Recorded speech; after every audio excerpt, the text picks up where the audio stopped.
Hello everyone, hope you all are doing great. This is Coach Durga. So I'll be showing you today a very different game. One of the most aggressive games played recently by our world champion, the reigning world champion Gukesh. So this was played in a tournament which recently concluded, the Super Rapid Croatia. In that, Gukesh was white and playing with Saric. And this game is very entertaining, and you will see it how Gukesh has beaten the player. So Gukesh was white here, so started with e4. Ivan is black, played d6, opted for a pug defense, then d4, knight f6, knight c3, and e5, knight f3. So typical development of pieces in the pug defense. Knight b d7, because here usually black tries c6, pawn b5, and black can also play bishop e7 castle or g6 bishop e7 castle. If you remember, last week we also seen one game played by Oro where he played pawn g6 and bishop g7 and short castle. So these are the usual moves. So white played pawn h3, preparing g4, and black played pawn c6. There you go, g4, then h6 and bishop e3 and pawn b5. So a3 to prevent b4, bishop e7, rook g1. Gukesh is preparing g5, queen c7, g5, h into g5, and then knight captures g5. So here black played rb8. So black is immediately starting the attack here. He must be expecting that Gukesh will do queen d2 and long castling. So obviously here a long castling doesn't make any sense because the black's attack is very shift here. Once he does it, this is pawn a5 and followed by pawn b4 is coming very quickly. So here Gukesh played pawn f4. He wants to open the f file because knight is already attacking the f7. So this is the perfect idea. So black played knight h5, putting pressure on the f4 pawn. So here f into e5 and d cross e5, and here Gukesh played queen f3. So knight f6. So knight df6 is the correct defense to stop the attack on f7. So white played queen f2, where he can threaten a pawn exchange on e5 and followed by getting the pawn on e7. So black played pawn b4, a cross b4, rook captures, and after the queen takes, now rook into e7. Now here onwards the game is going to be very interesting. Now you all can see the threat here. If you still didn't get it, what is white threatening? I'm just giving you 30 seconds to think about it. What is Gukesh threatening here with rook into a7? And if you have got the correct answer, congratulations.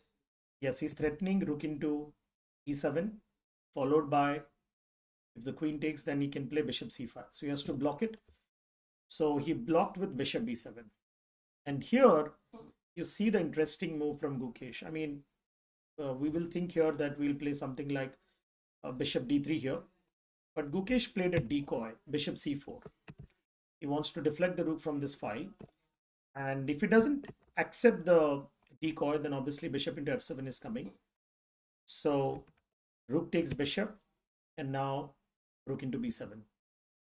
Now after rook into b7, he has to be very careful because he can also threaten a bishop d4 here. So black castled.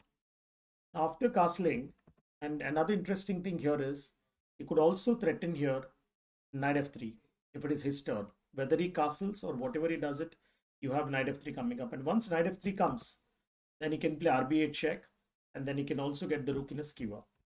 So castling, knight f3, and now the bishop on e7 is lost because there is no defense here. Even if he tries something like queen d7 here, unfortunately he cannot save it because there is a pawn e5 here. So queen a5 and rook into bishop, and now here knight into e4. So there is threatening knight into c3, but he doesn't have to worry about it because if there's any capture happens, even if the check comes, as a king e2. So white is focusing on attacking the opponent. So first he played queen e2 here, which is the correct move to attack the rook. And here comes a rook sacrifice. Knight into c3, pawn into c3, and queen a1 check. But Gukesh is completely safe here, and already is a piece up position, so he can straight away offer a queen exchange here.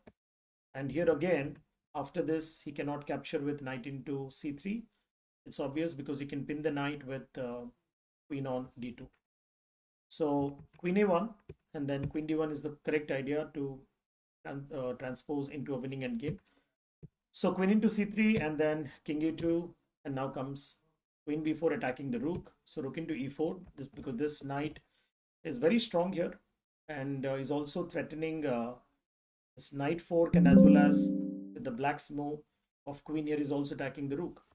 So he has to play rook into knight, and after the queen captured, rook g4, and here comes the mate threat. So queen into g7 is the mate threat. So he played knight f6 and then rook g5, and then he's going to play queen e5, where he can offer the queen exchange. So here queen e5. So once again black refused, because once he's exchanging with a piece up position, white is clearly winning. Queen c2, where he's threatening a queen d1, but I don't think so is there any problem, because queen d1, king f2, and then queen into c2, you always have king g3 as a sanctuary there.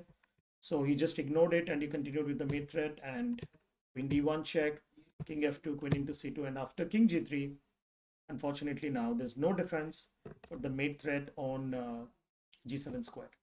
So this was the great game played by Gukesh. Hope you all have enjoyed. See you again with another interesting game. Until then, good day and goodbye.